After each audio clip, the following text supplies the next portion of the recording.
Sometimes when you're working on an account, part of what you're after are the base rates for a handful of carriers. Well, did you know that you can trick WorkCompare into building a massive base rate table for you?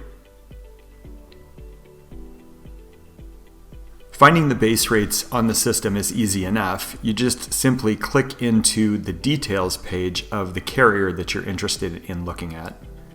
We show you the filed base rates right here for the policy period that you've input. Now, it's a little bit clunky to go in and out of the detail pages when all you really want to see are base rates. That's actually really easy to do on WorkCompare. Let me walk you through the trick. You need to start over and create a new pre-quote estimate. The process is the same.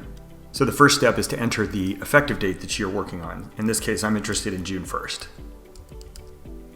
Now, this step's actually really important. The reality is rates change throughout the year. So if you've downloaded a rate table from the Department of Insurance that shows rates for January 1, those rates are probably out of date by the time you need rates for June 1st.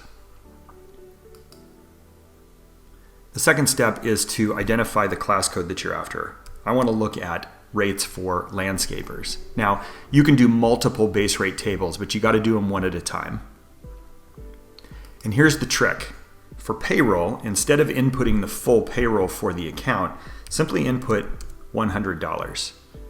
Now, the reason this works is if you think about how premium is calculated, it's rate times payroll divided by 100 equals premium.